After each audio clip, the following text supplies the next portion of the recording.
Hello, this is Jeff for Studio 41 Productions, and welcome to my next Smite arena guide and build.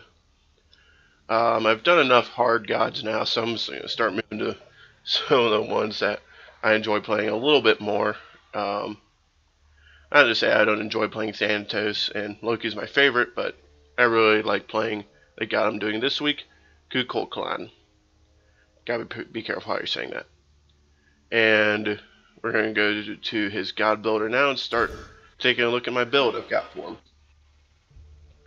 Now this build is a lot of power and cooldown reduction. That's really how you typically want to play mages, is with a lot of cooldown reduction, so you can get their usually really powerful ultimate ability back quickly. With that, we're going to move to the first item, and that is Shoes of Focus. Obviously, we've got some magical power, cooldown reduction, and some movement speed, which is pretty nice for Kukulkan, so we can get away a bit easier. Next, we're going to move to the next item, Spear of the Magus. It gives magical power and magical penetration, which is really nice. That's typically a very good item to get, or ability to get I should say, is magical penetration, so you can break through some protections that the other team has built up, and the passive is really good too for lowering magical protection. Next we go Book of Thoth.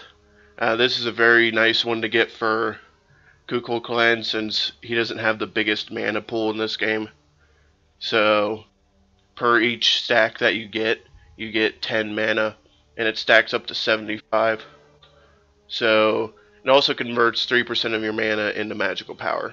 So we max out at 1690 mana, so get some of that back in magical power. Next is Chrono's Pendant. It's very good for cooldown reduction. It maxes it out at 40 and gives you some mana per second and some magical power.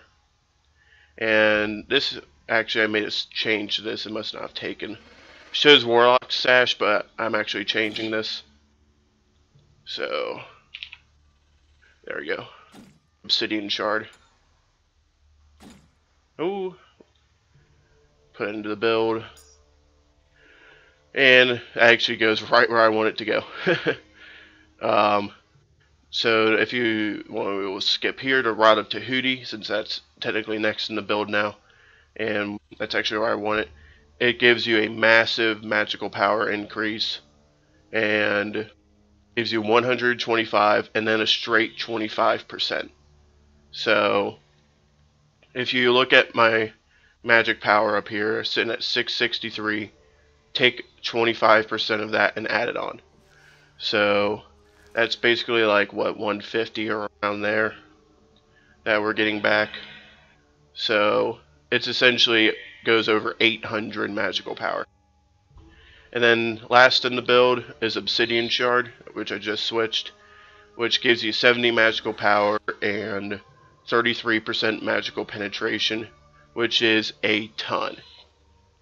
So that will give you 33%, so I think that's actually, might only be another 5, because I think it actually goes off the magical penetration you have here in the bar. So it's probably actually not as much, because I don't have a whole ton of magical penetration built up. So I mean, 20 is still a pretty good number though.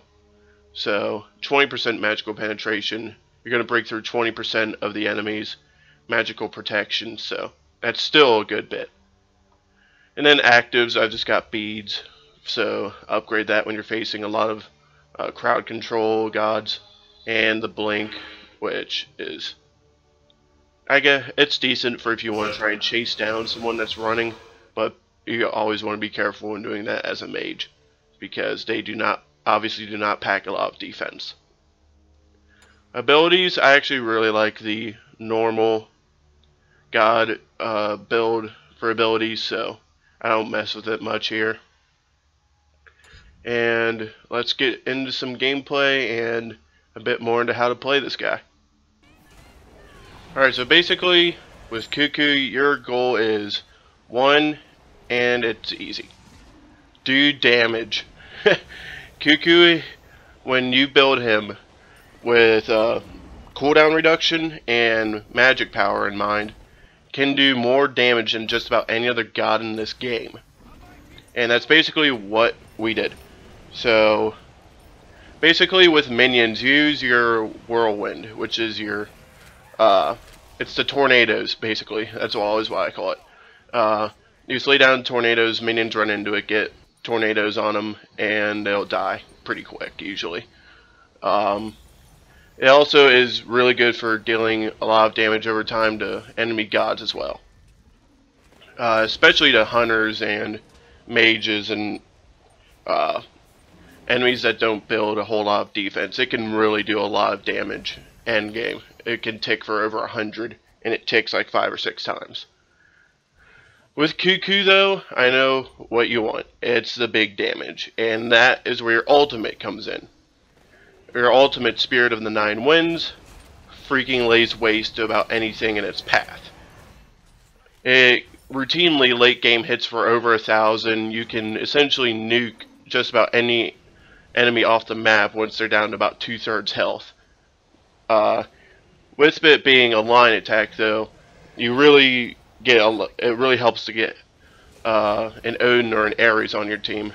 I was lucky enough to have an Odin, and basically it just holds them there, and you can just slam your freaking ultimate into them and do insane damage. With Kuku, he's not hard to play, but he doesn't have much defense, so you got to be careful with enemy assassins and whatnot. But this game, I got stuck with a team that didn't. I wonder if they didn't know their gods that well, so we got kind of knocked down early. I ended up carrying 35,000 damage this game. I think that was player damage. I think minion I had about 65,000. So I only got 4 kills, but we were able to lay out a ton of damage. And with Kuku, that's basically your goal, is to lay out lots of damage. If you get an Odin or an Ares on your team, that's how you're going to get a lot of kills. I forgot to mention Kuku's passive. His passive is straight convert 5% of his mana into magic power. That's how much 5% of, I think our mana pool at final build was like 1,700, so doing the math, that's even more magic power. So Kuku doesn't take a whole lot to play him, just you gotta know how. Just use your Whirlwind on enemies to do dots. When you get engaged in a big battle, don't be afraid to bust out the ult to lay out tons of damage to the other enemies. If you're chasing, use your I think it's your Q on the keyboard. I use a 360 controller, so it's A. It's a slow and does a little bit of it's basically an upgraded auto attack. And if you're running away, use your 2 ability, which just speeds you up. It's not rocket science. Just gotta know how to do it. Thanks for watching, and with school starting next week, I'm not 100% sure if I'll be able to. I'm not going to guarantee a Smite video every week. I'll try, but we'll see what happens. Thanks for watching.